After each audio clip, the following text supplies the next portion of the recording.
주님 성령께서 홀로 두시지 마옵시고 제 마음을 주관하여 주시옵소서. 예수님의 이름으로 기도합니다. 아멘. 방금 아까 질문이 와서 질문에 우선 답을 드려야 되겠어요. 그리고 또 책을 말씀하시는데요. 이게 제가 지은 책인데 책 이름은 기독교 변증학. 기독교 변증학이고요. 김향주, 그 다음에 출판사를 말씀드려야 되겠어요. 출판사가 잠깐만요. 여기 엘맨 출판사. 엘맨입니다. 엘맨 출판사. 기독교 변증학. 그러니까 여러분들이 직접 이번 주간에 가서 직접 사시려면 교보문고나 생명의 말씀사에 가면 있습니다. 책이. 거기 가면 있고, 그 다음에 여기에서 이 사랑제일교회에서 이걸 구할 수 있는가 하는 것을 박 목사님하고 얘기를 해서 여기에서 할 수 있으면 좋겠다는 생각이 듭니다. 일단 그 박 목사님한테 말씀을 드리고 공지하도록 그렇게 하겠습니다. 안 되면 어쩔 수 없이 여러분들이 서점에 가서 사셔야 될 것 같아요. 그 다음에 질문에 대해서 좀 대답을 해야 되겠어요. 이거 상당히 민감하고도 중요한 겁니다. 무슨 질문이냐 그러면 신앙 고백과 이단의 관계예요. 신앙 고백과 이단의 관계.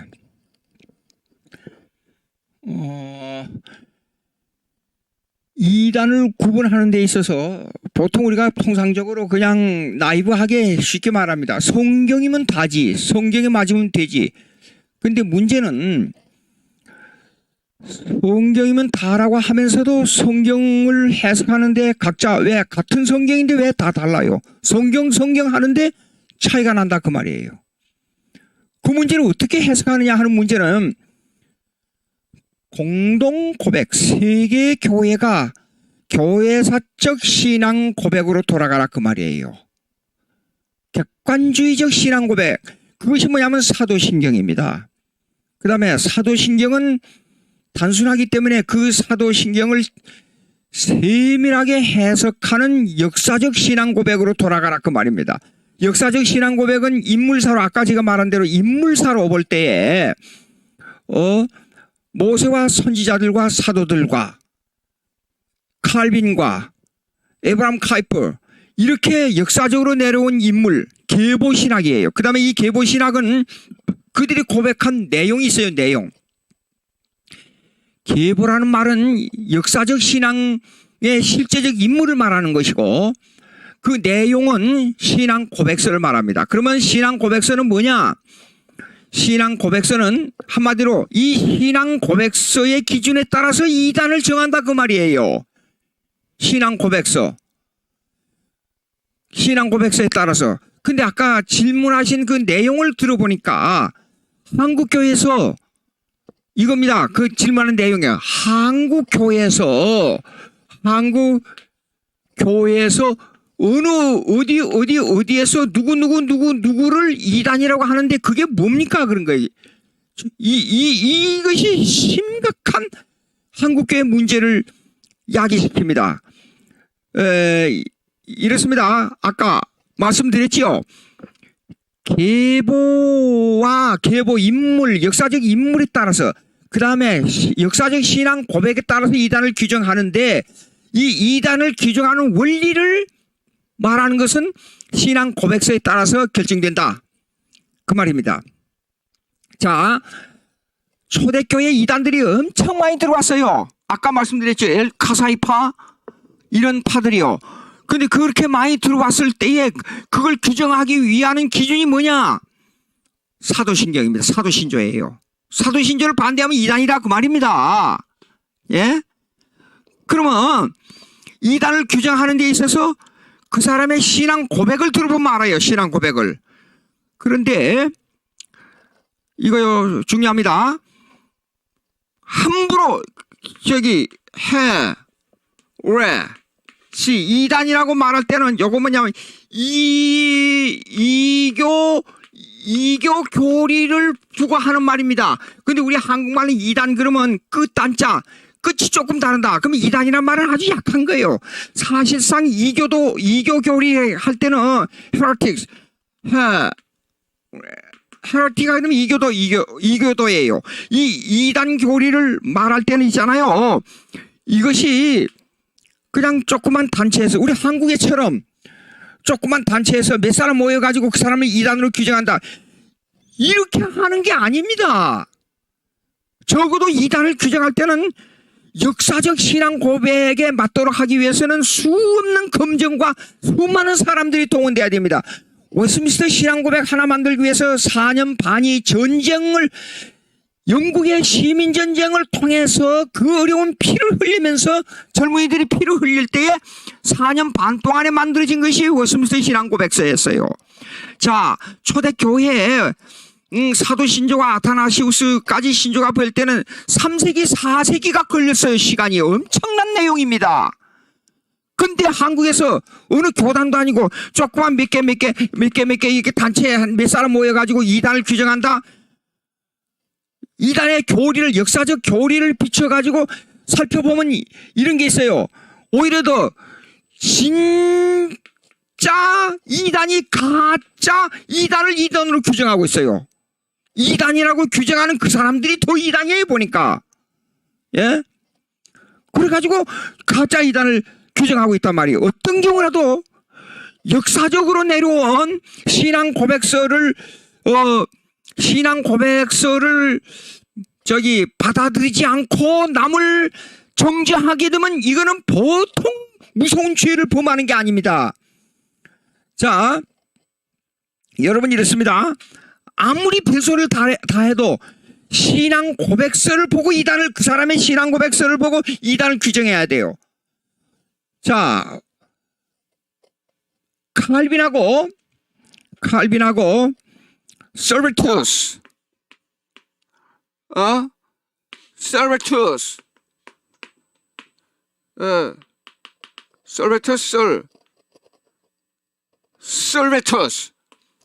가만 잠깐요.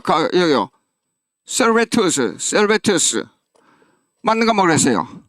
이 사람하고 칼빈하고 논쟁이 벌어져가지고 이 사람이 원래 의사였어요. 혈액순환을 발명한 사람이었어요. 대단히 머리가 좋은 사람이었어요. 그런데도 이 사람이 삼위일체를 거절했단 말이에요. 이 사람이 결국 화형당했는데 칼빈이 서베투스를 이단으로 정죄해가지고 이 사람을 죽였다 그렇게 말하는데 칼빈이 이 사람을 정죄하고 사람을 죽였다는 기록을 여러분 찾아낸 분이 있습니까? 제가 아무리 라토리의 교리사나 그 다음 필립 샤프의 교회사를 읽어봐도 없어요. 이거 의회가 결정했어요. 당시에 의회가. 그럴 때 칼빈은 오히려 더 편지를 보내가지고 서베투스에게 편지를 보내가지고 삼위일체만 인정하라. 그럼 내가 탄원하겠다고 편지를 보내고 애원한 사람이 당시에 칼빈이었어요. 근데 우리 한국교회에서 칼빈이 사람 죽였다고 소문이 난단 말이에요. 예? 이게 무슨 이유인지를 모르겠어요. 자, 그러니까 제가 아까도 얘기했지만요. 여러분 자세히 보십시오. 서울신앙고백서. 성경은 하나님의 말씀이다. 그 다음에 삼위일체, 그 다음에 부활 승천, 그리고 천국, 성경의 주된 교리를 그대로 고백했어요. 예? 그러면 이 신앙 고백을 한 무리들이나 누구에게든지 이 사람을 정죄할 수 있어요? 함부로 이단을 갖다 붙여버리고 아주 티끌만큼 약간의 문제점을 가지고 이단을 뒤집어 씌우는 일을 하고 있지, 이단으로 정죄돼서 이단으로 말한 게 아니라 그 말이에요. 예? 이게 아주 중요합니다. 2000년 교회 사회에서 이단을 정죄하기 위해서 얼마나 많은 사람과 얼마나 많은 사람들을 투자해가지고 이걸 정죄하는데 이 일에다가 전심을 다한 줄 모릅니다. 근데 한두 대 명 모여가지고 어느 단체에서 자기들끼리 모여가지고 어느 단체에서 누구를 이단이라고, 난 누구라고는 어느 사람이라고는 말하지 않겠어요. 예. 그런 역사를 한국교회에서 와가지고 복음을 잘 전하는데 참된 신앙을 고백한 사람들이 얼마나 정죄했어요. 그 조그만 사설 단체가 모여가지고 이런 일을 이렇게 해서 한국교회를 분열을 시키고 한국교회에 시비를 거는 이런 일을 해서는 안 된다 그 말입니다. 자, 이제 그렇게 하고요. 아까 이제 얘기했던 초대교회, 유대헬리 이렇게 나왔지요. 그 다음에 이제 이건 초대교회, 이건 5세기까지. 그러니까 마지막 교부가 누구였었냐 그러면 어거스틴이었어요. 어거스틴.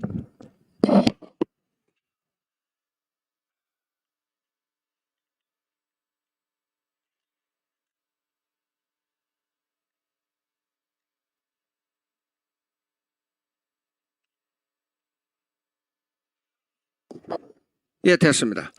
예, 어거스틴은 마지막 교부를 해가지고 사실상 어거스틴의 신학이 그 1천년을 지배했다고 하지만은 사실상 8세기 이후 로마 가톨릭의 교리가 조금씩 변화되기 시작했어요.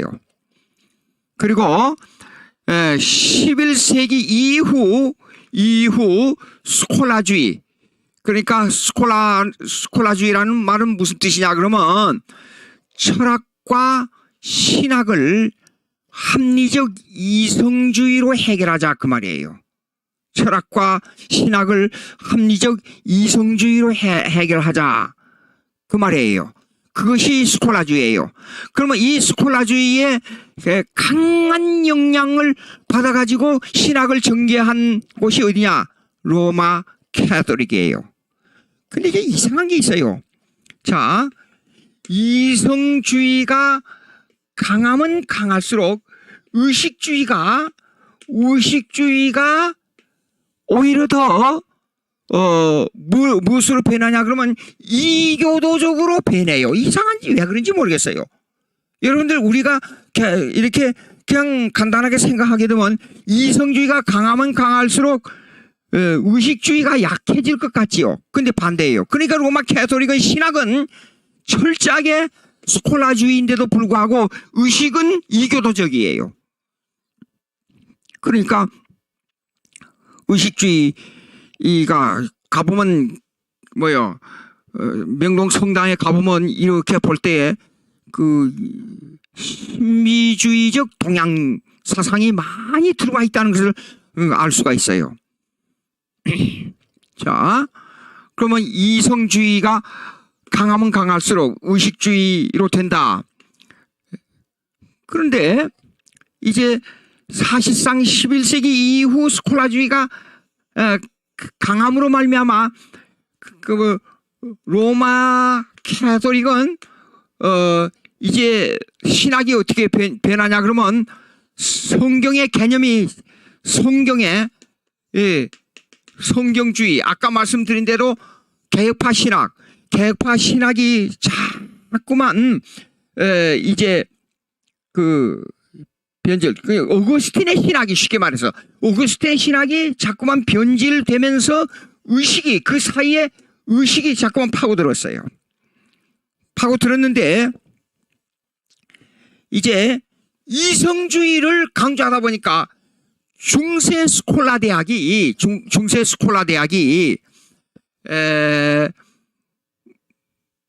수도원 대학, 중세 스콜라주의 대학이 즉 수도원 대학이죠. 이 수도원 대학에서 이제 신학이란 이름 아래 이성주의가 강해지니까 신학이란 이름 아래 뭘 가르치냐 그러면 천문학,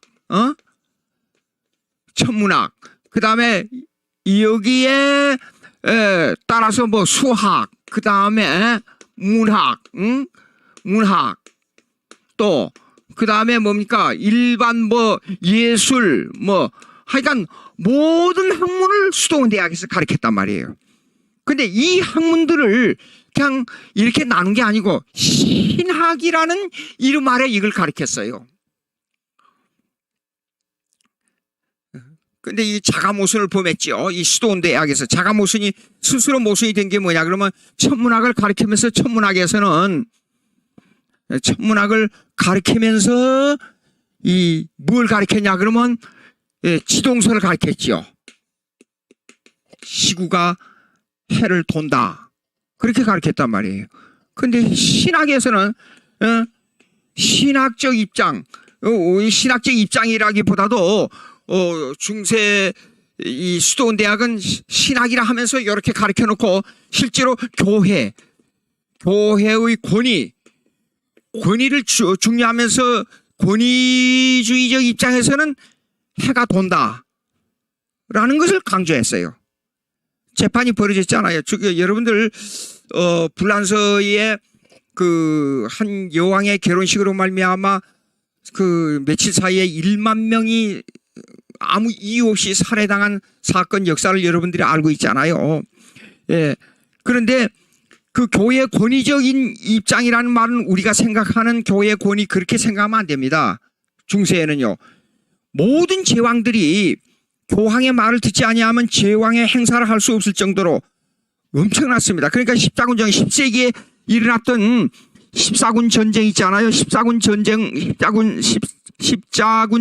전쟁은 그 교황이 군대를 모집하면 유럽에 있는 독일, 영국, 프랑스 각 나라들이 군대를 지원했어요. 그러니까 수천 리길을 말 타고 걸어가면서 예루살렘 이 탈환 작전에 나섰지 않아요. 그렇게 로마 캐토릭이 엄청난 힘을 가지고 있었습니다. 그런데 재판을 하게 되면 판사가 있으면 반드시 옆에 누가 있었냐면 신부가 있었어요. 그래가지고 재판했어요.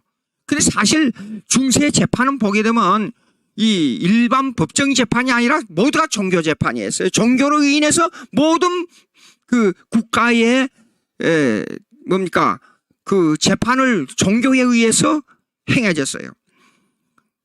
저 사람 돈이 많으니까 죄를 뒤집어 씌워가지고 이렇게 재판하라. 그건 재판할 때 세워놓고 사실을 묻는 게 아니라 달아매놓고 물어요. 달아매놓고 사람을. 그리고 그 달아매놓고 그냥 달아매놓고 묻는 게 아니라 밑에다가 무거운 돌을 또 달아매놓고 그게 얼마나 힘들어요. 그러니까 아닌 것도 기라 그러고 긴 것도 아니라 그러고 그렇게 대답할 수밖에 없었어요. 그래서 사람들의 재산, 그럼 말 안 들으면 죽여버리고 그리고 재산을 뺐고 자 그랬습니다. 근데 교회 권위에 의해서 이 뭡니까 그 재판을 하게 됐는데 코페르니쿠스 지동설 재판이 벌어졌습니다. 이거 왜 지구가 돈다고 말하느냐? 지구가 돈다고 말하지 말고 해가 돈다고 말하라. 근데 재판을 해서 반대하게 되면 이거 엄청난 죽든지 아니면 심한 고문을 당하게 생겼으니까 해가 돕니다. 그렇게 말해놓고 재판장에 나가면서 그냥 나가는 게 아니라 그 재판석을 이렇게 바라다보고 그래도 지구는 돌고 있는데 그 무슨 뜻이에요? 수도원 대학에서 천문학을 공부할 때 수도원 대학에서 지구가 돈다고 가르쳐준 사람들이 누구예요? 자기들이 가르쳐놓고 날 보고 그걸 못하게 그 말 못하게 한다 이거예요. 그래서 뒤를 돌아다보고 이런 이율 배반을 범했단 말이에요. 그러니까 어거스틴의 이 정통 교리가 1천년을 지배했다고 그러지만 사실상 800년 이후에 그리고 이 10세기에 들어와서는 이미 스콜라 11세기에 스콜라주의로 말미암아 이성주의의 교리가 판을 쳐버렸어요. 전 유럽을 휩쓸었어요.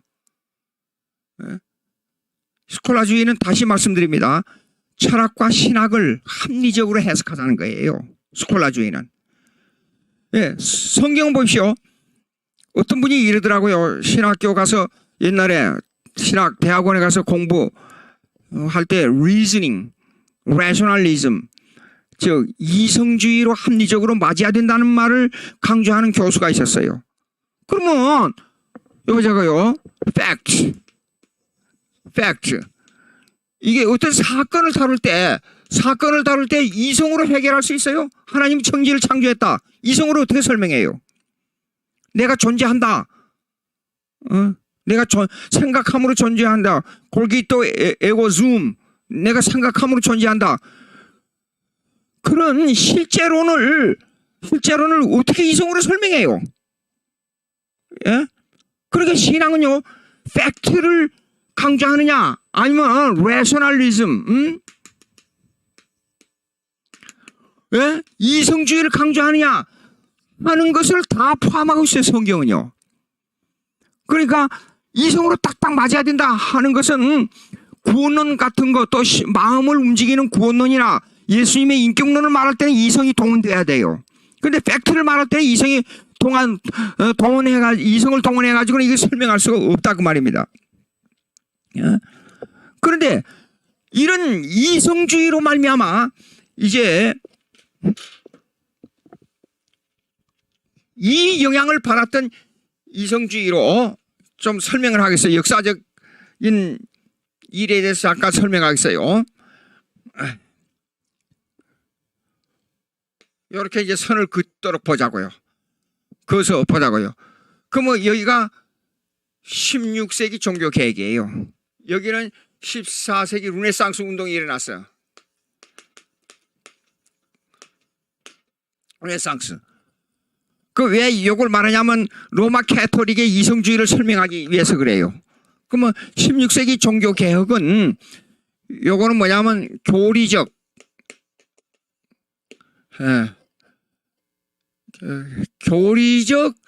그 회복 16세기요. 요거는 이 14세기는요, 이거는요 헬라주의 회복이에요. 헬라주의 회복이에요. 이거요. 그러면 14세기 르네상스는 요거 12세기에 스콜라주의, 이성으로 모든 걸 해결하자는 스콜라주의로 말미암아 그 받침을 해준 철학이 그 14세기의 르네상스 운동을 받침해준 철학이 12세기의 스콜라주의예요. 그러면 스콜라주의는 뭐냐? 그러면 back to the Greek, 헬라주의로 돌아가자 그 말이에요. 헬라주의 회복이에요. 회복. 헬라주의 회복. 그러니까 12세기부터 14세기는요, 이 로마 캐톨릭의 수도원 대학이 계속적으로 이성주의 이를 강조하는 신학을 주장함과 동시에 의식적으로는 자꾸 미신주의, 외식주의로 빠져버렸단 말이에요. 그러면 16세기 종교개혁은 성경교리 회복이에요. 16세기 종교개혁. 그러면 14세기 이 르네상스 운동, 문예부흥 운동은 2세기나 빨리 일어나고 16세기 종교개혁은 왜 2세기나 늦게 일어났느냐 하는 문제는 아까 약간 제가 설명했잖아요. 내용적으로는 스콜라주의를 강하게 가르치면서, 이성주의를 가르치면서 외식주의는 눌렀지 않아요. 소의 힘으로 가지고. 그러니까 200년 동안이라는 그 긴 시간에 외식주의의 억압을 받았어요. 로마 캐톨릭의 억압을 받았어요. 그렇게 하고 있다가 이거 터진 것이 종교개혁이에요. 성경으로 돌아가자는 운동입니다. 이게요. 그러면 이것은요, 이렇습니다. 요 운동은 이렇습니다. 이성주의로 볼 때나 로마 가톨릭의 교회의 의식주의, 의식도 그 의식은 어떤 의식이냐 그러면 멀티즘, 그러니까 공로주의에 공로주의. 요거는 사람과 이 공로주의는 하나님에게 내가 뭘 바치느냐는 공로주의가 아니라 인간 대 인간이 어떻게 행하느냐, 이 공로주의를 강조한 거예요. 그래서 이거는 이 운동은 하나의 수평주의가 된 거예요. 하루조널리즘,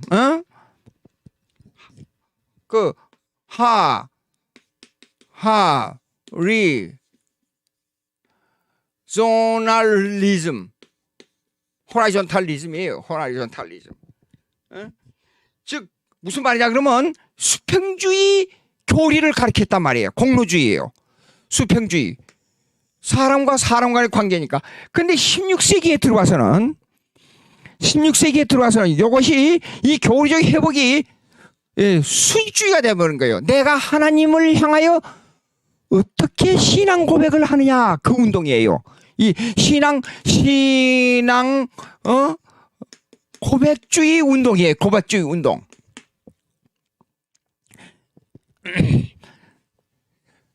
자, 이 신앙 고백주의 운동으로 너무 강조가 돼버리면 무슨 운동이 되죠? 이것이 수익주의 운동이. 그래서 이걸 캐라키즘,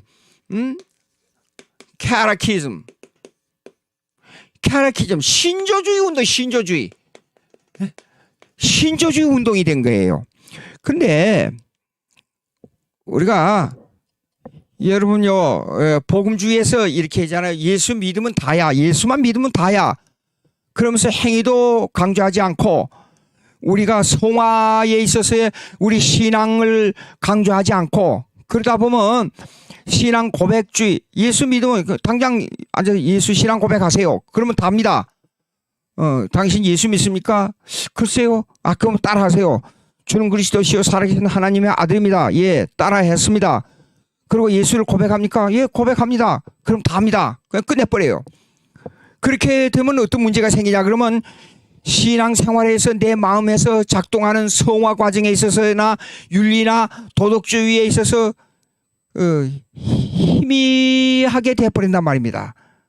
이 희미한 상태가 계속될 때에 생활이 나태해져 버려요. 신앙생활을 하는 것이 여러분이 이렇습니다. 성령으로 사로잡힌 바 된 신앙생활을 하게 되면 이렇더라고요. 주의 이름으로 고난을 당해도 기뻐요. 또 주의 이름으로 어떤 일을 당할 때도 능히 이길 수 있어요. 예. 그 마음의 각오가, 신앙의 각오가 하나님을 향해 있으면 우리의 행편과 처지, 나에게는 불리한 조건이 올지라도 하나님의 뜻은, 하나님의 섭리는 내가 생각하는 정반대 방향에서 얼마든지 올 수 있다. 잘 때도 주님의 뜻이고 못 때도 주님의 뜻이고, 또 잘 될 때는 하나님께서 나에게 허락하신 은혜를 감사하게 되고, 못 될 때는 나에게 훈련의 채찍으로 알고 이걸 잘 견딜 수 있게 되고, 이래 적응하는 신앙이 됩니다. 근데 그냥 간단하게 그냥 예수 신앙 고백으로 끝나버리면, 왜 수직적인 신앙 고백으로만 끝나버리면 이런 마음의 각오가 없고 신앙생활의 성화에 전진된 신앙생활이 없게 되면 현실을 이기는데 힘이 약해져 버려요. 예, 인간은 누구나 다 현실을 겪게 돼 있잖아요. 어려운 일을 겪게 돼 있잖아요. 현실 속에서 무조건 예수만 믿으면 평탄한다는 신앙생활이 어디 있겠습니까? 예? 그렇게 하는 것은, 그렇게 생각한다는 것은 어린애 신앙이에요. 그러면 이런 데서 그러면 수직주의 이렇게 신앙 고백만 너무 강조하다 보면 생활에 문제가 생긴단 말이에요. 생활. 그래서 17세기에 신앙은 생활이지 교리적 신앙 고백이 아니라는 운동이 나왔어요. 17세기에. 이것이 파이어티즘이라 그래요. 경건주의. 근데 이 경건주의는 생활을 강조하지만은 로마 가톨릭이 강조한 공로주의의 생활하고 다릅니다. 이것은 무슨 말이냐?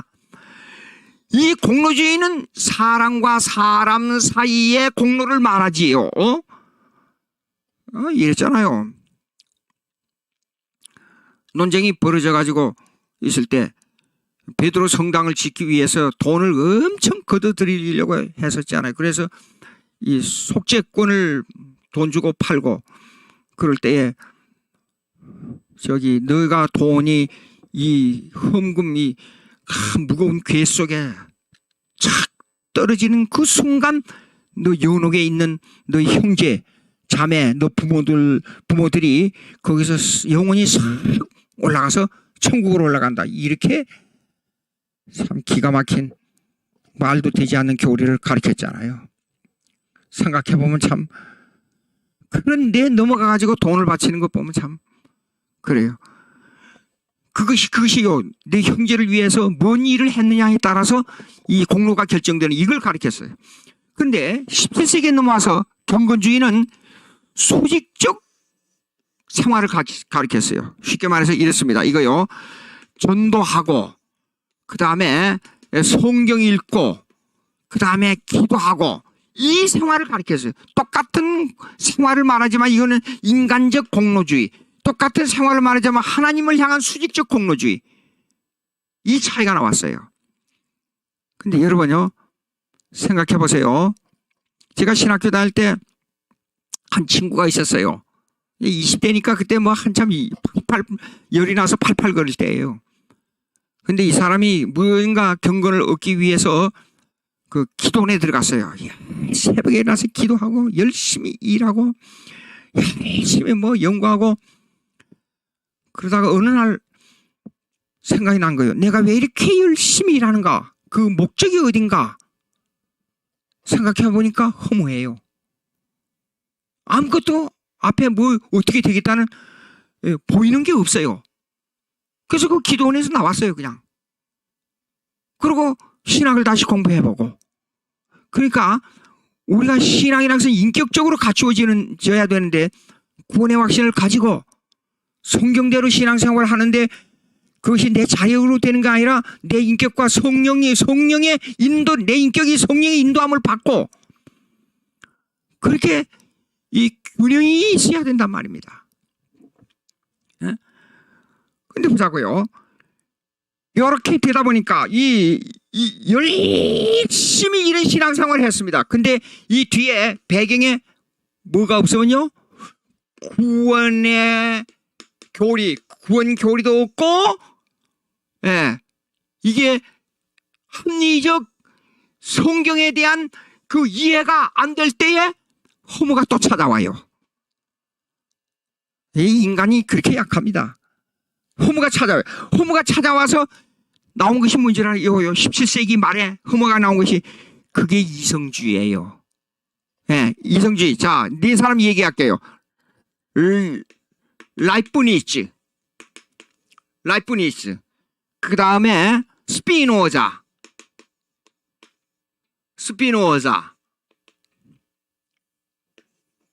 그 다음에 파스코.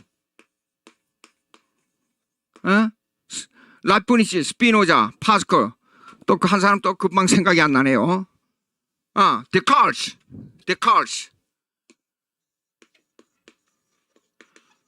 이 사람들이요. 이 경건주의의 반발로 일어난 것이 이것이 이성주의 철학자들이에요. 근데 이 사람들의 책을 읽어보면 하나님을 그렇게 말을 많이 해요. 그런데 이성주의예요. 그러니까 여러분 아까도 얘기했습니다마는 우리의 신앙은 삼일체 하나님을 인격적으로 받으라 그 말입니다. 이거 중요한 거예요. 삼일체 하나님을 인격적으로 받아야 된다. 그것은 신앙 고백이어야 된다 그 말이에요. 신앙 고백. 그냥 합리적으로만 가지고 그러니까 삼일체를 이성주의적으로만 해결할 수 없어요. 신비적 요소가 들어있어요. 사도 바울이 그랬잖아요. 내가 예수 그리스도 신비를 너희에게 소개한다고 그랬잖아요. 신비에 쌓여 있어요. 그런데 성령으로는 이해가 돼요, 이거예요. 성령으로는. 제가 성령을 강조하니까 어떤 사람들이 왜 저 신학을 말하면서 성령을 말합니까? 그런 사람이 있더라고요. 근데 이 신학을 성령으로 하지 않고 어떻게 이해가 돼요? 신앙 고백인데. 참. 자, 이런 이성주의로 말하면 이성주의가 꽃을 근데 17세기 됐습니다. 18세기에 들어와서는 어떤 문제가 생겼냐? 이 이성주의 철학의 꽃을 피우다 보니까 이것이 연결돼 가지고 18세기에는 alignment,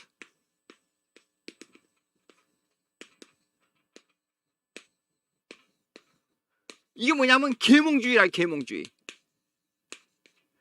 계몽주의란 뜻이 뭐냐면 스콜라주의, 아까 스콜라주의 얘기했잖아요. 스콜라주의의 반복이에요. 스콜라주의는 모든 철학과 신학을 합리적으로 해석하자 그 말인데, 요걸 조금만 말을 바꾸면 요거는요 이성주의, 그다음에 합리주의의 꽃을 피우자 그 말이에요. 계몽주의라는 것은. 그러니까 계몽주의 때문에요, 영국을 중심으로 뭐가 나왔어요? 아까도 잠깐 얘기했지만 영국을 중심으로 뭐가 나오냐 그러면 그러니까 니즘, 이신론, 신을 이성적으로만 해결하자 그 말이에요. 그러면 하나님의 존재에 들어갈 때는 뭐라 말하느냐? 하나님은 창조주 하나님이지만은 만물을 다스리고 섭리하시는 하나님이 아니고 자연 법칙에 따라서 모든 만물이 그냥 그대로 돼간다. 아니, 하나님께서 만물을 다스리는데 인간을 다스리고 인간을 이끌어 가시는데 그냥 자연 법칙에 의해서만 돼갑니까? 참 어리석은 생각을, 인간들이 그렇게 어리석어요. 그것이 이 18세기의 이 엘라이먼 계몽주의 사상이에요. 그러니까 이런 사상 때문에 이 하나님의 섭리론을 부정하고 하나님의 신적 계시, 이 신적 작정을 무시하는 그런 사상이 꽃을 피웠습니다. 자, 그러다가 이제 모든 만물을 합리적으로만 생각하다 보니까 어떤 생각이 들어요? 이 만물에 대한, 자연에 대한. 그 다음에 이제 그러다가 성경으로 돌아왔어요. 성경으로 돌아와서 이것을 즉 이 합리주의로 가지고 성경을 해석해 보자고요. 그럼 탁 부딪히는 게 뭐죠? 기적이에요. 예수님에 대한 기적. 자, 아니 사람이 뱃속에 큰 물고기 뱃속에 들어가서 3일이나 있다가 나왔다. 그게 무슨, 그 성경에 그게 맞는 얘기예요? 성경이 합리적으로 계산할 때 그게 맞는 얘기예요? 죽은 사람을, 나사로를 살려냈어요. 예수님이 말 한마디로 가지고. 아니 길거리를 이렇게 가는데 갑자기 예수님이 옷자락을 만졌어요. 근데 왜 불치의 병이 갑자기 옷자락 만졌다고 나와버렸어요? 이거 이해가 돼요? 그래서 19세기 신학은 뭐냐 그러면 자연주의가 돼버린 거예요. 자연주의, 내추럴리즘. 자연주의 뭐예요? 성경에서 기적을 빼자 그 말이에요. 그러니까 19세기 신학을 읽어보면 19세기 신학의 자연주의의 그 신학은 뭐냐면 종교사학파라 그래. 이걸 갖다가 종교사학파라 그래. 이걸 갖다가 종교사학파. 저 독일 말로 religions,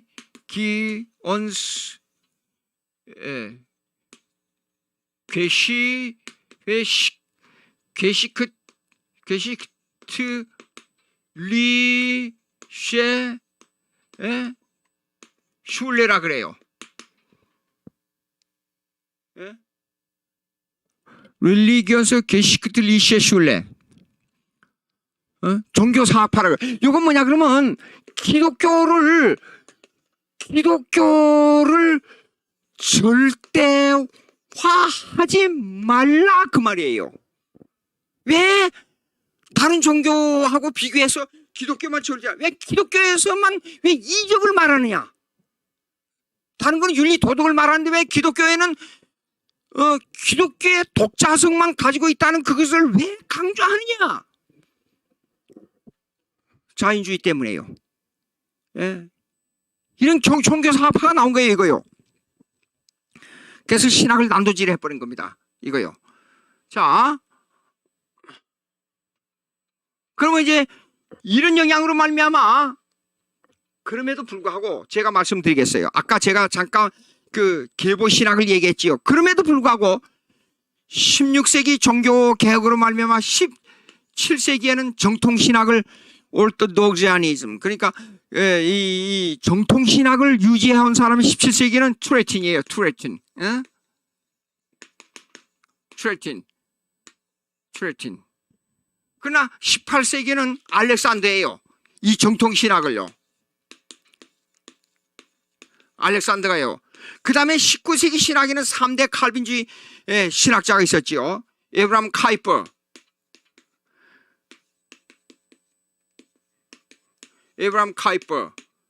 그 다음에 벤자민 월필드. 미국 사람들 이름이 참 이상해요. 전쟁터 이름이요. 그리고 색깔 이름만 바이다 블루. 이름이 청색이에요. 이름이 청색. 이름이 블랙, 검정색이 있고 미스터 화이트, 그러니까 흰색이요. 이 사람은 이름이 흰색이에요. 참 희한한 이름을 가진 사람들이 있어요. 자, 그 다음에 닥터 스윈들러 뭐냐면 사기꾼이라는 뜻인데 이름이 사기꾼이에요. 예, 그런 사람들이 있어요. 이상한 그 이름들이 많아요, 미국에는요. 자, 그러면 이 카이퍼, 그 다음에 벤자민 워필드, 그 다음에 헐먼 바윙크, 이 신학자들이 이렇게 있었어요. 그리고 20세기에 넘어와서는 그러면 이것은 정통 신학을 유지해온 사람들이에요. 그러니까 보십시오. 자유주의 신학은, 고백주의 신학이 아닌 사람들은 여러 가지 잡동사를 가지고 변해와요. 꼭 변해. 이리 변하고 저리 변하고 시대 상황에 따라서 흐르고. 옛날에 한국에 70년대에 민중신학이 있었잖아요. 근데 People's Theology라 그래가지고. 근데 민중신학은 그 민중이라는 것은 구약에 나오는 하레스, 그러니까 백성이라는 데서 나온 거예요. 백성. 근데 백성이라는 개념은 언약론에서 나온 겁니다. 민중이 아니에요. 뜻이 달라요. 근데 자기들 마음대로 해석해버려요. 히브리 원어를 그 백성이라는 개념은 하나님의 언약 안에 있는 백성들을 말한, 사람들을 말한 거예요. 근데 그걸 People's Theology, 민중신학이라 그러면 되겠어요? 예수 믿는 사람과 안 믿는 사람의 백성이 구분이 돼야 되는데.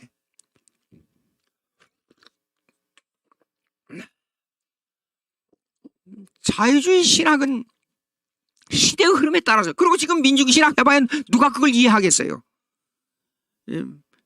그 공산주의가 세계를 지배할 것 같이 아우성치다가 1917년 월세비키에 발밑에 짓밟힌 그 러시아가 100년도 안 돼서 망해버렸잖아요.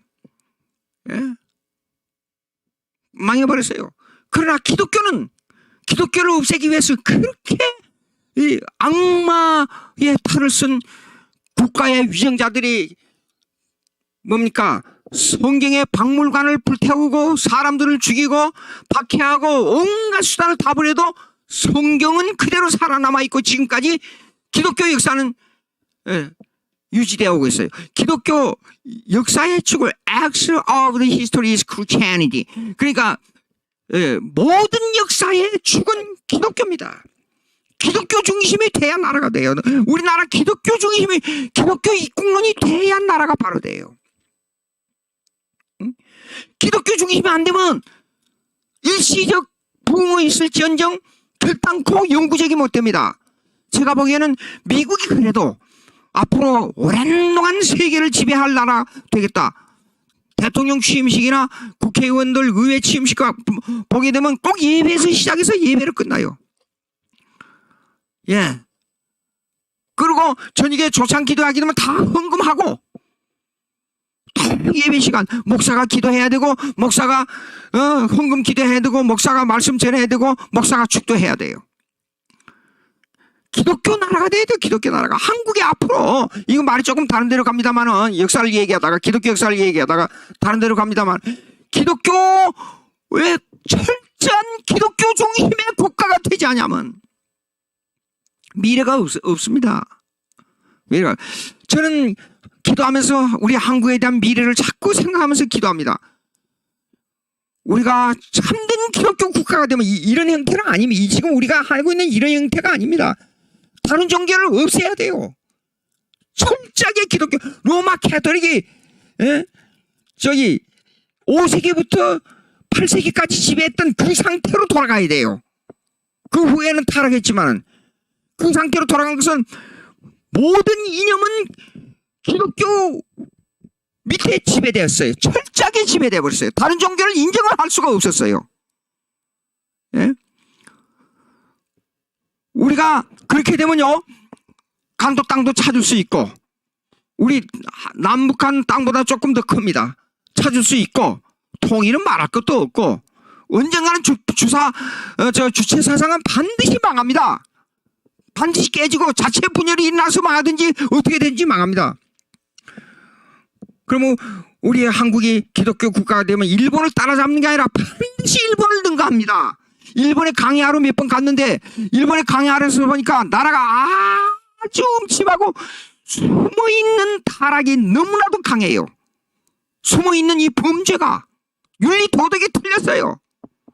완전히. 그래서 내가 일본 사람에게 물었어요. 그걸 일반적인 사상을 알려면 이렇게 물어보면 좋다고 생각이 들어요. 제가 이제 문학을 공부할 때 보면 문학 속에 항상 철학과, 그 민족의 철학과 사상이 들어있으니까. 일본 문학은 어떤 문학? 일본에서 문학 노벨상을 받은 사람이 있는데, 내가 80년대 일본 문학 노벨상을 받은 사람의 책을 읽은 적이 있어요. 그 내용이 이렇습니다. 한 사람이 2차 대전을 겪다가 어느 섬으로 들어갔어요. 그 섬에 들어가서 약 수십 년의, 그 반평생의 수십 년의 삶을 살다가 그때까지도 전쟁이 안 끝난 줄 알고 살다가 나와보니까 자유 세상이 됐어요. 근데 그 일어난 사건들을 전부 적나라하게 기록한 그런 그 소설이었어요. 근데 그 소설이 정말로 인류에게 많은 감흥을 줄 수 있는 내용이냐 아니냐 하는 걸로 말미암아 노벨상이 되느냐 안 되느냐 하는 시비가 많았었어요. 당시에요. 그럼에도 불구하고 노벨상으로 문학상으로 책정이 됐습니다. 그런 거 때문에 그것이 그러면 그 문학의 이념이 우리 많은 사람에게 어떤 영향을 끼쳤느냐 하는 거예요. 예? 그 문학이. 그래서 저는 이것을 비유하기 위해서 일본 문학을 물어본 거예요. 일본 문학을. 근데 일본 문학은 그 배후에 보니까 이 샤머니즘 사상이 많이 들었다는 걸 알 수 있어요. 쉽게 말해서 달이 어떻고 해가 어떻고 만물의 흐름이 어떻고, 그걸 하나님의 주권 사상으로 말한 게 아니라 자연주의 샤머니즘으로 풀어나가고 있는 나라가 일본이에요. 예. 그래서 밤에 나가보면 겨울인데도 나무에 하얗게 꽃이 핀 것처럼 뭐가 보여요. 그래서 이게 뭐야 그러니까 복을 달라고 하얀 종이에다가 글을 써가지고 달아놓은 거래요. 예, 그렇습니다. 그러니까 우리 한국에 있는 이 미신사상, 한교의 유교나 불교의 사상을 배경으로 해서 나왔던 사상을 깨야 돼요. 이거 깨야 됩니다. 내가 절 보고 이러면 기독교의 이름을 가지고 자유주의를 말하는 사람들이 절 보고 왜 타 종교를 그렇게 비평하느냐? 그게 아닙니다. 여러분 유교 사상 한번 보세요. 제가 중고등학교 할 때 유교 그 도덕 시간에 유교를 배웠는데 생각해보세요. 부부유별 말이 됩니까? 부부는 성경에 한 몸이라 그랬어요. 한 몸. 부부유별, 부부유신 친구를 중심으로 해요.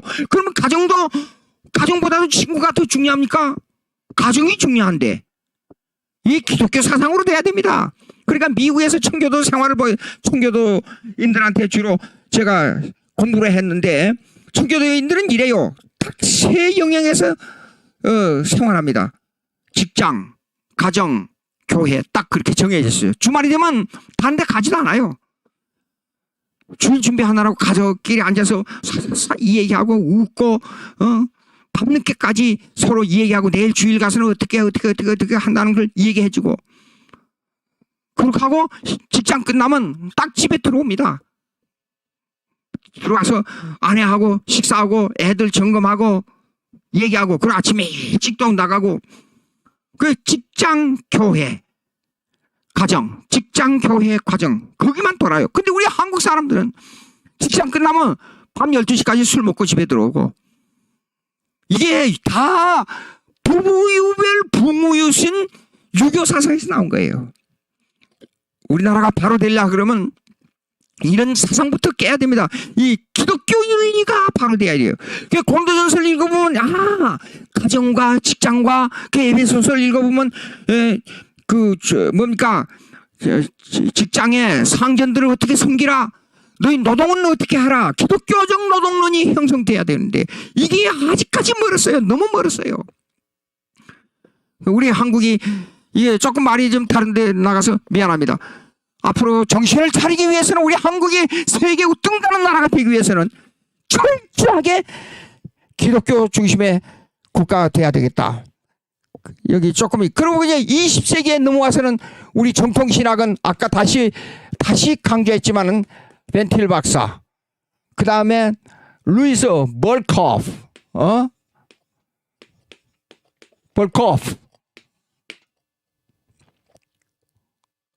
벌코프 맞는가? K입니다. K. 로 인해서 이렇게 이루어지고 한국에 와서는 이게 박형룡, 박윤선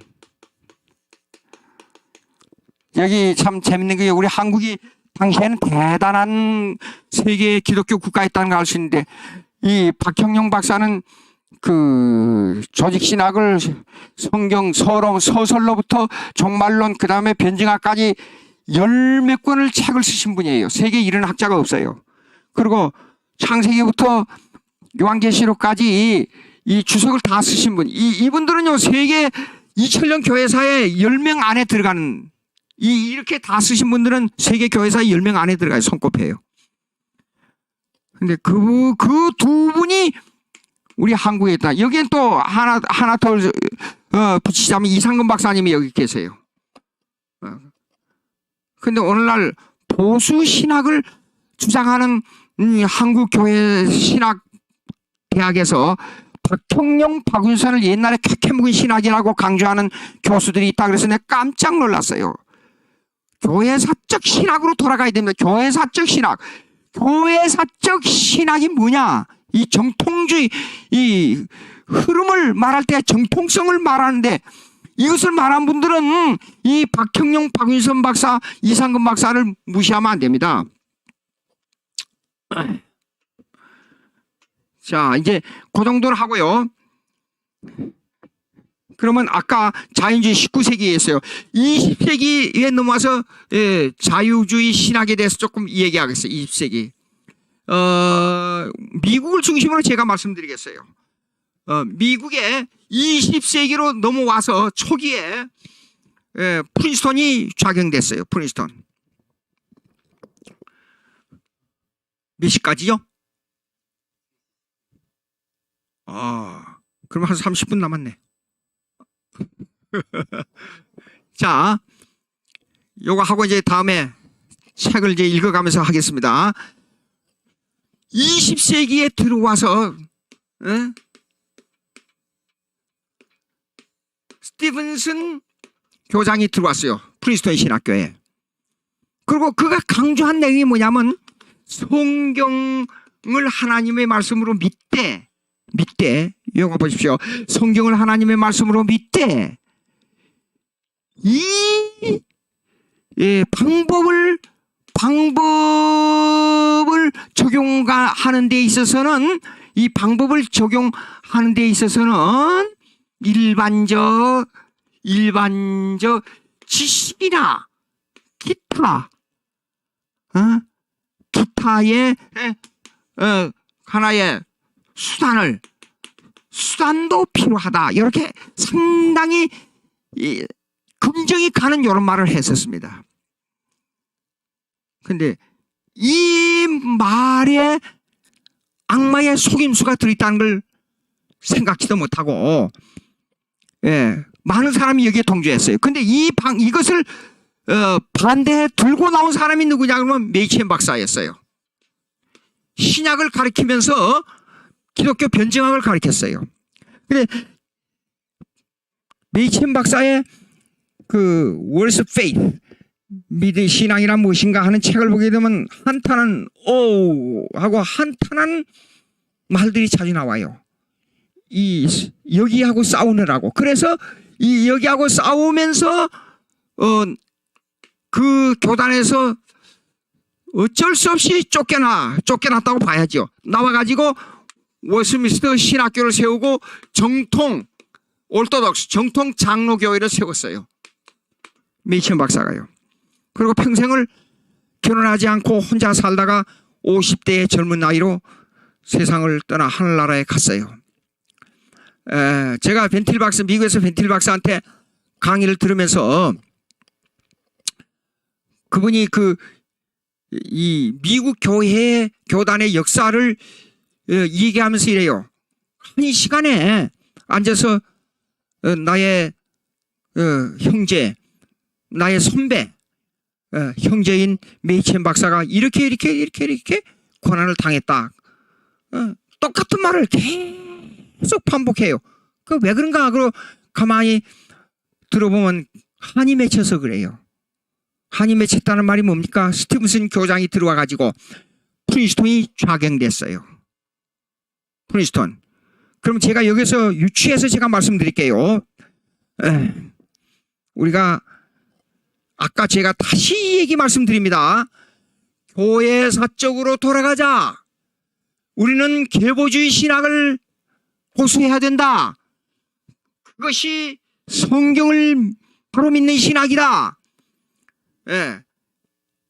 여기서 신학적 타락이 뭐냐? 신학적 타락은 뭐냐? 19안에서 신앙 고백에 오류를 범한다 그 말이에요. 신앙 고백을 잘못한다 그 말이에요. 신학적 타락은. 즉 이 말은 뭐냐면 여러분 아까도 제가 얘기했지만은 질문이 나왔길래 제가 다시 말씀드립니다. 서울 신앙 고백을 보십시오. 서울 신앙 고백이 그 신앙 고백이 이단입니까? 그게 이단이에요? 성경을 하나님 말씀으로 믿고 삼위일체 하나님을 그대로 성경대로 고백하고 천국을 그대로 고백하는 거. 그런데 가짜 이단들이 적으로 가짜 이단들이 진짜 이단이 아닌 신앙인을 이단으로 규정한다 그 말이에요. 무슨 말이에요? 이단을 규정하기 위해서는 적어도 한국교회 교단 있는 신학교 모든 대표들은 교수들을 총망라해서 모여가지고 회의를 하고 이것을 축조 심의를 한 번에 하지 않고 수차 100% 동의가 되도록 합의를 해가지고 발표해야 됩니다. 한 서너 명이 앉아서 이단으로 규정해요. 이런 조금 열이 나는데요. 이런 무식한 일을 범할 수가 있어요? 어느 사설단체에서. 그러면 여기 각교 신학 대표들자 해도 이거는 자유주의 신학이나 신복음주의 신학이나 그 다음에 이 웨슬리안 신학이나 알미니안 신학은 이거 빼야 됩니다. 빼고 정통주의를 하는 신학 교회에서 모여가지고 이 일을 규정해야 돼요. 그게 서울신학 고백을 만들 때에 얼마나 한 해 두 해 통해서 만든 줄 알아요? 그것이요 이렇습니다. 얼마나 조사를 많이 했까요? 엄청나게 조사를 하고 웨스트민스터 신앙 고백을 이 고백서를 가지고 수없이 카피해가지고 전부 나눠주고 여기에 기준해서 만든 겁니다. 무슨 얘기하다가 또 열이 나니까 자꾸만. 근데 자 여기 보세요. 신학적 타락은 신앙 고백의 오류를 범한다 그 말이에요. 그러니까 스티븐슨이 우리는 정통 신학을 성경대로 한다 하지만은 방법론에 있어서 다른 것도 도입한다 이렇게 함으로 말미암아 신학이 약간의 타락했지만은 나중엔 결정적으로 작용돼 버리지 않았어요. 작용돼 버렸습니다. 자, 이게 무슨 말을 하려고 그런 줄 아냐 그러면 이렇습니다. 프리스톤이 그렇게 타락하고 나서 미국 교단들이 이렇게 했어요. 자, 신학교와 일반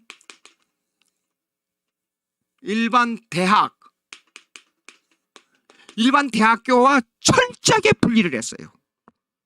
왜 그러냐? 프리스톤이 신학교로 먼저 세워졌잖아요. 근데 일반 대학, 경영이라는 이름 아래 일반 대학을 끌어들여가지고 좌경되기 시작했어요. 그 전철을 똑같이 밟았는데 역사적으로 밟아온 전철이 뭐냐 그러면 영국의 옥스퍼드 대학교 신학교였어요. 캠브리지 신학교였어요. 영국에. 자, 미국의 유명 대학, 세계 최고의 대학이라고 일컫는 유명 대학이 여러분 아시잖아요. 하버드 대학교. 하버드 목사님이 세운 신학교였어요. 그 다음에 예일 대학교. 자, 프린스턴 신학교가 세워졌습니다. 프린스턴가 세워질 때 미국 뉴욕 대회와 관계를 가지고 이 신학교를 서로 운영하고 도와주고 그랬었어요. 작용되고 나서는 교회와 관계가 없어져 버린 겁니다. 그러니까 20세기 초엽에 이런 경험을 하고 나서 프린스턴을 경험하고 나서는 철저하게 미국의 신학 대학원들이요. 일반 대학은 바이블 칼리지 4년제 일반 대학만 4년제 성경 바이블 칼리지만 하고 일반 대학하고 분리를 했어요. 그러니까 미국에 보십시오. 미국의 칼빈 그 CRC 교단이 있습니다. 미국의 CRC 교단은 신학대학원 따로, 신학대학 바이블 칼리지 따로, 그 다음에 교단에서 운영하는 일반 대학 따로 반드시 분리해가지고 장소도 달라요. 분리하고 경영하고 있어요. 그렇게 돼야 신학이 타락하지 않아요. 지금 한국에 처음에 세웠던 한국은 이상하게 미국의 이식성을 못 벗어나고 있는데요. 옛날에 신학으로 말미암아 타락한 노선을 그대로 걷고 있어요. 지금 한국이 신학교를 세워가지고 잘 돼가지고 대학이 됐습니다. 대학이 되면 이걸 신학교를 따로 분리해야 되는데 에다가 일반 대학을 세웠습니다. 보십시오. 안양에 있는 A라는 대학이 있습니다. 그 대학은 맨 처음에 신학으로 단과로 시작했어요. 대학 인준을 1950년대에 얻었습니다. 인준을. 그래가지고 잘 자라왔습니다. 그래가지고 일반 대학을 끌어들이고 학생이 10,000명 가까이 됐어요. 근데 재작년이네요. 재작년에 신학 대학 입학생, 대학원 입학생이 3분의 1도 안 됐어요. 왜 그런 줄 알아요? 거기에 많은 자유주의 신학 교수들이 들어왔어요. 원인이 그겁니다. 근데 그 원인을 몰라요. 왜 이렇게 되는가를. 예? 신학이 타락하면 목사를 길러낼 수 없잖아요. 어떻게 목사가 성경은 하나님의 말씀이 아니다라는 말을 가르칠 수가 있느냐 그 말이에요. 예? 그러면 학교는 벌써 시간이 다 됐어요? 몇 시? 아하, 20분 정도 남았죠. 예, 됐습니다. 아유, 난 시간이 돼서 민감해가지고 자꾸. 예. 자, 그러면 이 신학교의 문제는 이렇습니다. 예, 얘기하자면 신학교의 문제는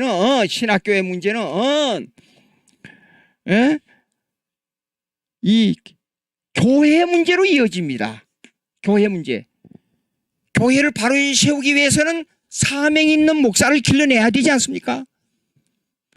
사명 있는 목사를. 그러면 이 사명 있는 목사를 교회로 길러내가지고 교회로 보내기 위해서는 신학 교수가 바로 돼야 돼요. 성경대로 믿는 교수가 가르쳐야 돼요. 성경대로. 제가 학교에서 신학대학에서 오랜 동안 일을 하다 보니까 자기가 보수주의라고 말씀대로 가르친다고. 그런데 실제로 들어가 보면 자유주의를 가르치고 있어요. 말이 돼요? 19세기 신학에 자유주의를 가르치고 있더라고요. 예? 그리고 성경의 저작서를 부인하게 되고 문서서를 발표하게 되고 이런 문제가 나와요. 그러면 한국의 교회 문제는 신학교의 문제요, 신학교의 문제는 교수들의 문제요. 이렇게 됩니다. 자, 이 문제는 역사적으로 영국의 옥스퍼드 대학교, 캠브리지 대학교, 미국의 하버드 대학교, 예일 대학교, 프린스턴 대학교 똑같은 역사를 걸어왔습니다. 왜 이 신학교들이 타락했는가? 신학의 변질이에요. 신학의 변질. 미국 뉴욕 대회가 프린스턴 신학교하고 관계를 가지다가 신학이 타락하니까 관계를 끊어버릴 수밖에 없잖아요. 그래서 미국의 20세기 이후에 미국의 성경을 바로 믿는 보수 신학교들은 이런 과거의 역사를 전체를 밟지 않기 위해서 신학대학원만 운영하는 신학대학원만 운영하는데 이들은 일반 대학을 절대로 끌어들이지 않고 그 다음에 이사회 법칙을 세우는데 그들이 오직 성경신앙 고백에서만 이사진에 들어올 수 있도록 하고 이런 그 세밀한 법칙을 세웠습니다. 여기서 중요한 거 제가 하나 말씀 또 드리겠습니다. 미국의 교육, 제가 교육학 그 논문을 박사학위 논문을 쓸 때에 이것을 꼭 기록에 게재했어요. 자, 말씀드리겠습니다. 한국에는 교육부에 의해서 정부에서 허가받은 학위를 가진 신학교를 운영하는데 대단히 어려움이 많아요. 미국의 교육제도는 약 50년, 거의 50여 년 동안 공립학교가 없었어요. 전부 교회 학교에서, 그 교회 한 몇백 명만 되면 거기에서 유치원부터 대학까지 교회에서 교육제도를 만들어가지고 가르칩니다. 그러니까 미국에는 1960년대까지 미국에서 공립학교와 할지라도 기도회를 시작하고 학과 공부를 시작했어요. 그것이 미국 교회에서 나온 관습입니다. 예. 그리고 요새는 케네디 대통령이 그걸 폐기했다가 요즘은 다시 그걸 이제 시행하는 학교가 늘어가고 있습니다. 그러니까 미국의 교육제도는 정부에서 세우는 공립학교보다도 교회에서 하는 사립학교 제도에 따라서 모든 교육의 시스템이 흘러가고 있어요. 미국에 그러니까 약 50여 년 동안에 미국의 대통령들은 교회에서 자라고 교회에서 공부하고 교회에서 대학을 공부한 사람들이기 때문에 모든 일을 시작할 때 기도로 시작하고 모든 일을 끝날 때 기도로 끝납니다. 그렇게 교육제도가 돼 있어요. 그러니까 당시에 하버드 대학이나 프린스턴 대학은 그런 식으로 공부를 했습니다. 예. 근데 한국의 교육제도는 자, 지금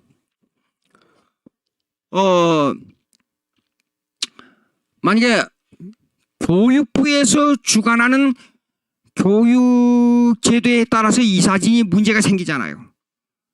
그럼 그 이사진이 문제가 생길 때 그 임시이사를 파송합니다. 임시이사를. 그래가지고 제가 대학 그 신학대학에서 교수의 협의회 회장이 돼가지고 정부의 교육부에 올라가 보니까 기독교, 분명히 이 학교는 기독교 학교로서 세워진 이념이 이사의 법칙에도 나와 있는데도 불구하고 그걸 무시하고 한국 정부 교육부에서 무시하고 자기들의 정해놓은 규율대로 모든 이사진을 운영하도록 강요를 하고 있어요. 즉 이사진에서 문제가 생기잖아요. 그러면 이사진을 파송, 임시이사를, 그리고 미국 정부에서 임시이사 파송 제도가 없습니다. 예. 그리고 미국에서는 개인의 자유를 인정하기 때문에 이 학교를 위해서 이 학교를 경영해가지고 돈을 벌여야 되겠다. 그러면 profit organization이라 그래요.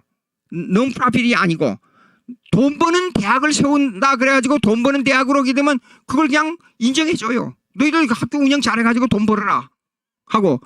근데 이 한국에서는 내가 돈을 투자해가지고 학교를 세워도 그 경영권을 누가 주도적 역할을 하냐 그러면 정부에서 해요. 이게 문제예요. 그러니까 기독교 사립학교를 세워도 기독교주의로 바로 교육할 수 없도록 정부에서 악마짓을 하고 있는 거예요.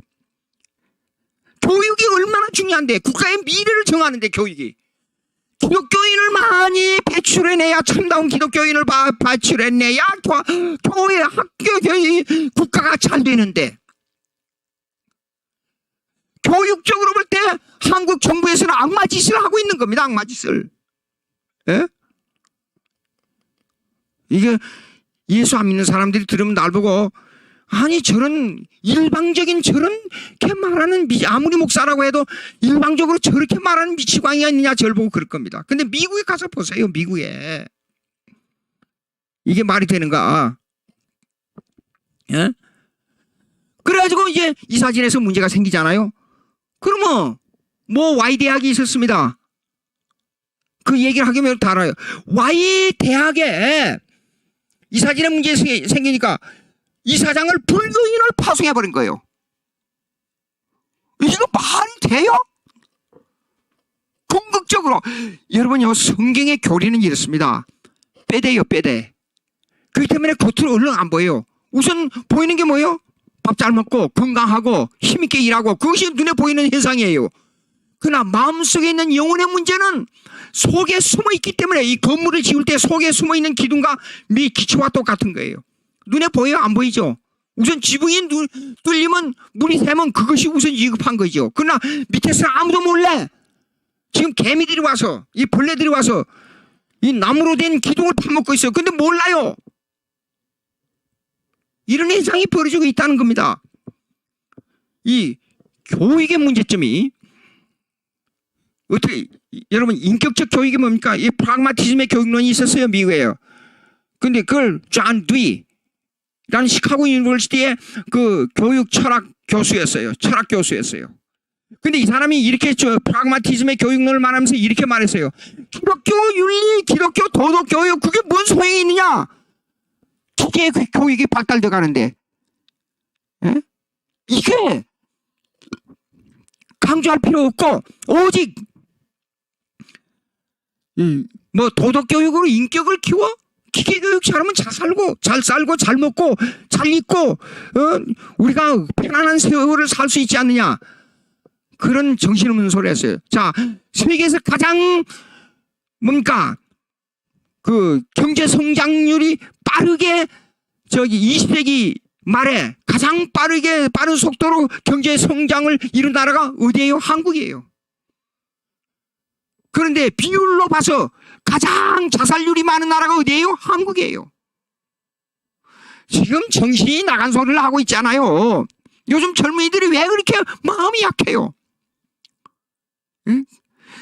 고난을 당하더라도, 아무리 어려운 고난을 당하더라도 하나님의 뜻을 생각하고 하나님이 원하는 섭리를 생각하게 되면 자살할 수 있어요? 불가능한 일을 하고 있잖아요, 젊은이들이. 이 교육이 그렇게 중요해요.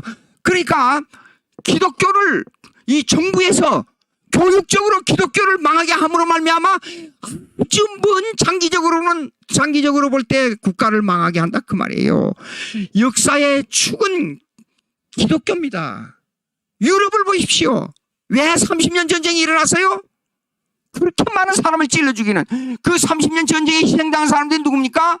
위그너 족속들, 칼빈의 후예들, 즉 칼빈을 통해서 짠낙수로 이어져가는 개신교도들이었어요.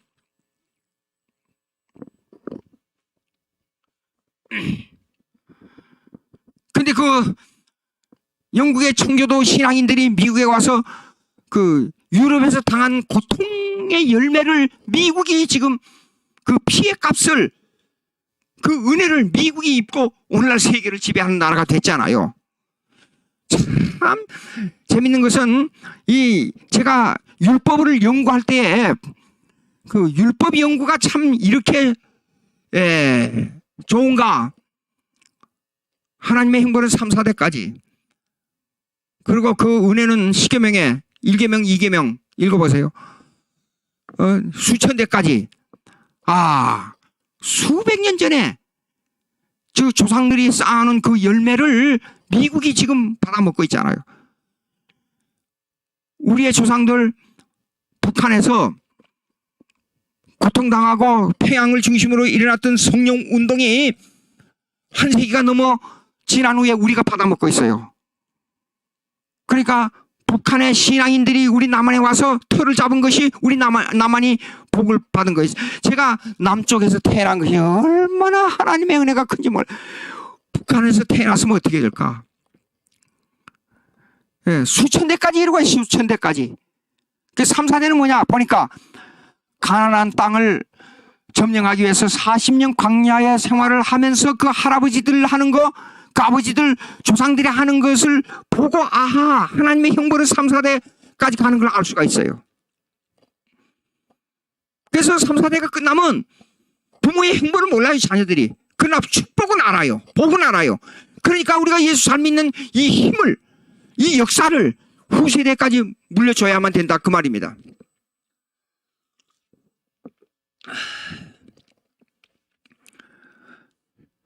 자, 역사적으로 이렇습니다.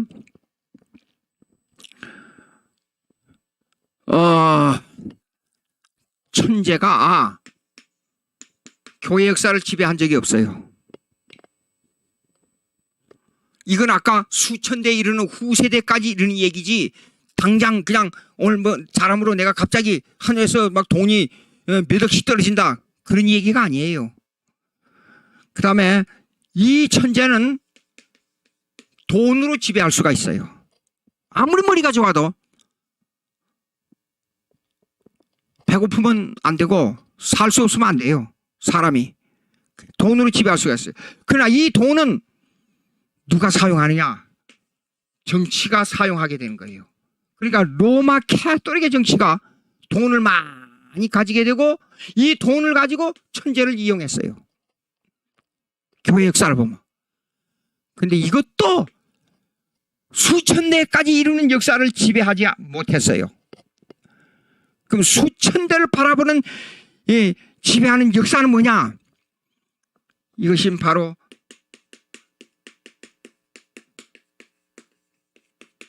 순교자들의 피예요. 털툴리아는 이렇게 말을 했어요. 교회는 순교자들의 피를 먹고 자란다 그랬어요. 기독교는 피의 종교라고 누가 말하지 않아요? 쉽게 말해서 예수님의 피가 우리 심령 속에 깊이 뿌리박고 있는 죄악을 씻어낸 가장 기본 원리예요. 피의 종교. 피 흘림이 없으면 즉 죄사함이 없다 그랬어요. 피를 흘려야 돼요. 피의 값을 쉽게 말해서 우리 한국의 외정시대 때, 그 다음에 우리 6.25 사변 때 우리 순교자들의, 우리 선배 순교자들의 피를 우리가 먹고 있어요. 정말로 하나님의 은혜로 내가 20세기 말에 예수 그리스도를 태어나서 한국에 살면서 예수 그리스도를 받아들였다는 이것만 생각해도 얼마나 큰 축복인지 모릅니다. 엄청난 복입니다. 그러면 우리가 이제는 정신을 차려야 돼요. 무슨 정신입니까? 우리가 이렇게 살아서는 안 됩니다. 순교자들의 신앙을 우리가 심령 속에 가져야 돼요. 순교자들의 심령 속에. 그래서 이 순교자들의 피가 역사를 지배한 거예요. 교회를 지배하고 국가를 지배하고 이 교회의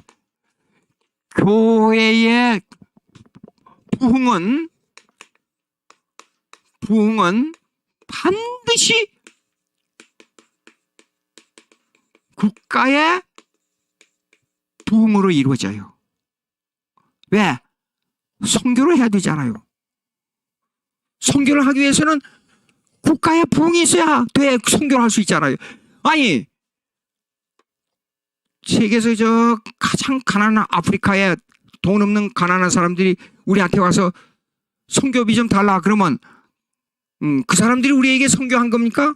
우리가 선교하는 거지. 그러니까 교회의 부흥은 국가의 부흥으로 이루어져야 돼요. 그것이 교회의 역사였어요. 예. 예, 국가의 부흥이 돼서 이제는 이 국가의 부흥이 오게 되면 어느 정도 세월이 지나면 반드시 따라오는 게 물질로 말미암아 오는 타락이에요. 이 종교 개혁이 일어난 원 중에 하나가 교회의 윤리적 타락입니다. 도덕적 타락이에요. 도덕적 타락. 이걸로 말미암아 종교 개혁이 일어난 겁니다. 만약 종교 개혁이 안 일어났다 그러면 제가 생각할 때 인류 역사에 큰 문제가 생길 수 있다는 걸 알았어요. 왜 큰 문제가 생깁니까? 윤리적 타락은 교회의 타락뿐 아니라 국가의 타락으로 이루어지니까 국가의 타락은 국가의 힘을 상실하게 돼요. 예? 힘을 상실하게 돼요. 그러니까 국가의 부흥은 그대로 부흥이 유지되는 게 아니라 언젠가는 타락이 오는데 이 국가의 부흥이 올 때에 조심해야 돼요. 성경을 보면 꼭 자주 강조하는 게 있어요. 조상들의 이 얘기를 했어요. 느헤미야가 성전을 다시 건축하기 위해서 기도를 했어요. 하나님 앞에. 기도할 때에 모세의 언약을 들고 나왔어요. 크신 능력으로 우리 조상들을 구해낸 모세의 언약을 들고 나왔어요. 그리고 회개했어요. 우리는 지금 이 국가가 이렇게 잘 살게 되고 잘 되게 될 때 우리가 회개 많이 해야 됩니다. 회개 많이 하고 항상 이 영혼의 옷깃을 부여잡고 영혼의 옷깃을 가늠하면서 우리는 여기에서 깊은 회개 속에 우리의 삶이 어떻게 되냐면 하나님 중심 생활이 돼야 돼요. 그냥 주일날 나가서 더 많이 헌금만 내면 되는 줄 알고 내고 아침에 헌금 잔뜩 내고 헌금 냈다는 것으로 다 한 줄 알고 아침에 일부 예배 9시에 가서 일부 예배 끝나고 나서 골프장에서 골프 치고 저녁에 다 늦게 들어오고 하나님 감사합니다. 그래서는 안 돼요.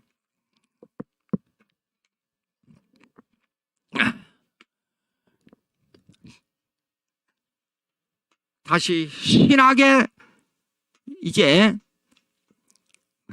아까 했던 말 다시 한번 강조합니다마는 그러므로 신학의 타락은 칼빈이 3대 교회 개혁을 외쳤어요. 3대 교역을 외쳤는데 첫째 1. 교리적 개혁, 그 다음에 두 번째 윤리 도덕적 개혁, 세 번째 제도 즉 정치적 개혁 세 가지를 외쳤어요. 교리적 개혁은 뭐냐 그러면 교리적 개혁은 뭐냐 그러면 신학이 바로 서야 된다 그 말이에요. 즉 이 말은 신앙 고백을 말합니다. 신앙 고백. 여러분 신학과 신앙을 다르게 보면 안 됩니다. 신학이 바로 신앙하고 일치돼야 돼요. 예. 자유주의로 들어갈수록 신학과 신학을 분리해요. 안 됩니다. 신학은 뭐냐 그러면 성경 교리를 체계화한 것이 신학이에요. 믿습니다.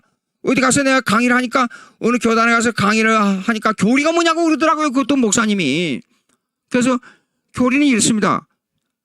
주는 그리스도시요 살아계신 하나님의 아들입니다. 그게 교리입니다. 예? 도그마. 헬라말로 도그마. 영어로 doctrine. 이 doctrine이 도그마타. doctrine이 이 교리는 디모데 전후서에 나오자 교훈을 어떤 교훈을 사도 바울이 고민한 내용이 바로 교리예요. 그러면 이 교리를 체계화한 것이 신학이에요. 신학. 이 신학이란 것은 뭐냐? 그러면 어디서 나오냐? 신앙 고백에서 나와야 돼요. 신앙 고백. 신앙 고백이 교리고 이 교리가 바로 신학이에요.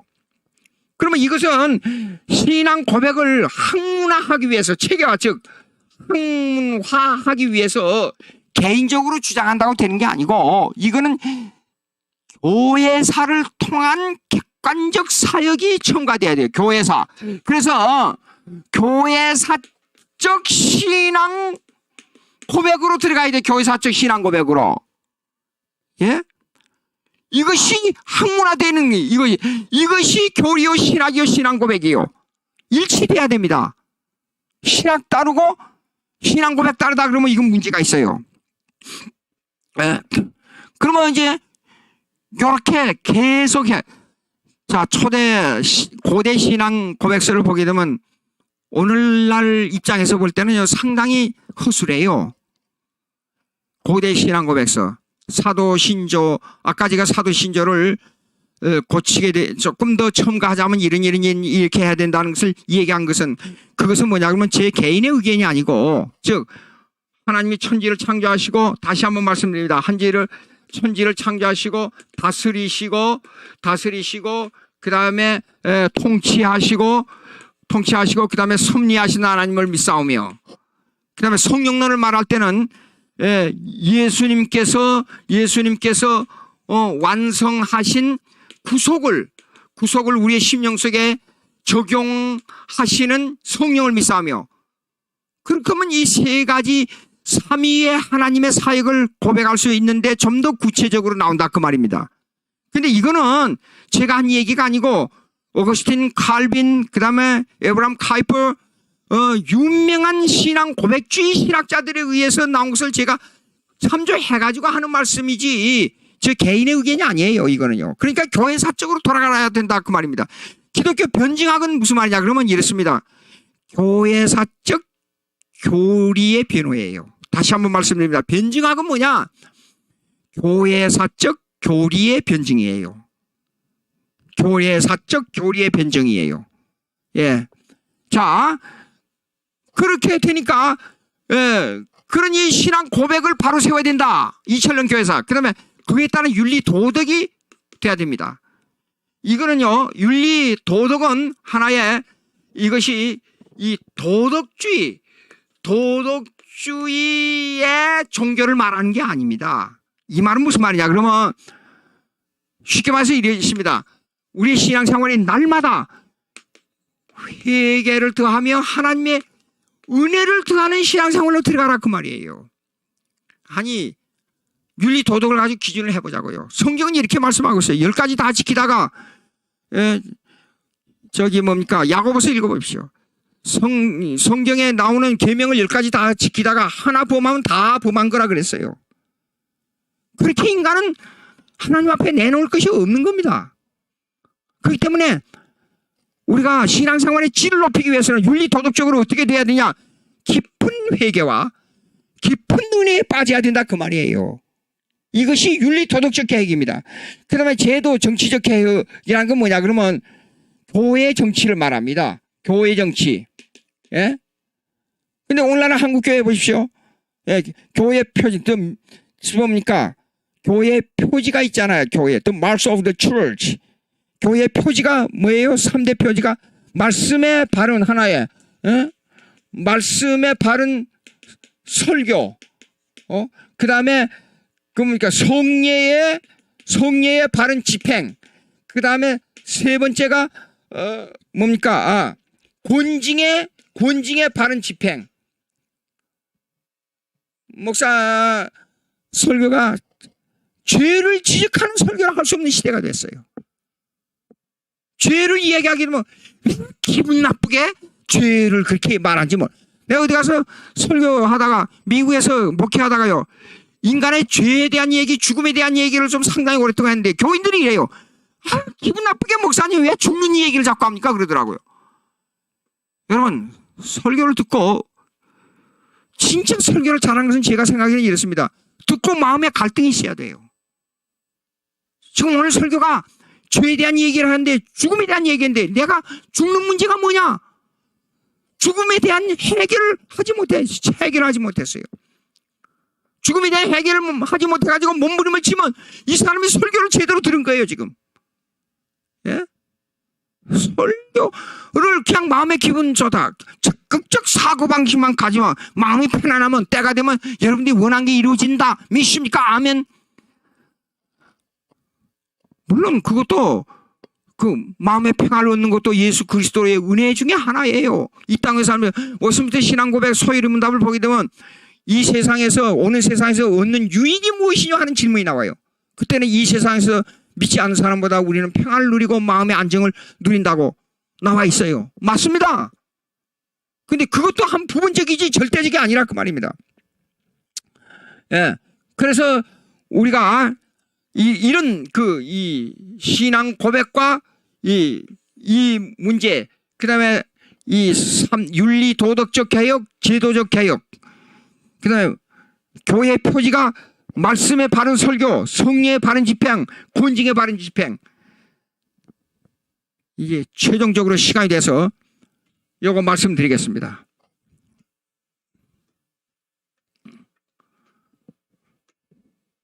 이게 제 변증학의 서론에 나왔습니다.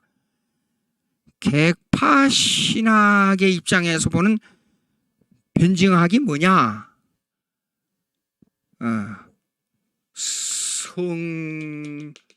성경을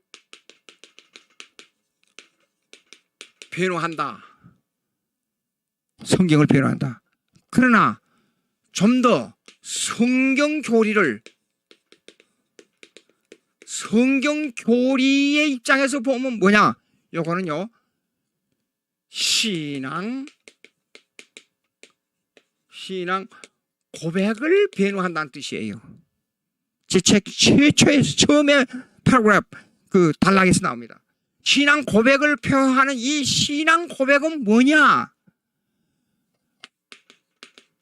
교회사적 신앙 고백입니다. 교회사적 신앙 고백을 인물로 볼 때는 하나의 계보를 따른 신앙이에요. 예. 그 다음에 계보. 그 다음에 두 번째 신앙 고백의 문서는 뭐냐? 할 때 고대 신조와 개혁, 종교개혁 신조를 말합니다. 루서 한 사람의 신앙 고백이 아니고, 그 다음에 뭐 웨슬레 한 사람의 신앙 고백이 아니라 전 교회사적으로 종교개혁 신조를 통한 신앙 고백이 돼야 된다, 그 말이에요. 이걸 변호하는 것이 기독교 변증학입니다. 예. 질문이 없습니까? 질문 가만히 잠깐만 보십시오. 질문. 여기 나와 있는 거 좀 읽어보겠습니다. 예. 쭉 읽어보고. 예. 좋습니다. 이 정도 됐습니다. 다른 거 없죠? 그러면 기도하고 마치겠습니다. 하나님 아버지 감사합니다. 오늘 또 이 시간을 주셔서 이렇게 하나님 말씀을 변호하는, 신앙 고백을 변호하는 이런 시간을 가지게 돼서 감사합니다. 주님, 저희들의 마음이 뜨겁게 주님을 사랑하게 해주시고, 저희들 마음이 주님을 사랑하되 내 자신의 개념으로 사랑하지 말게 해주시고, 주님을 사랑하되 말씀에 따라서 주님을 사랑하게 해 주시옵소서.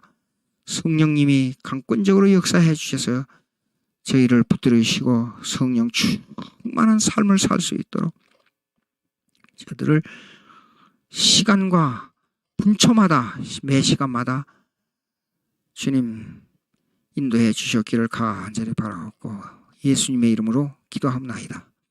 아멘.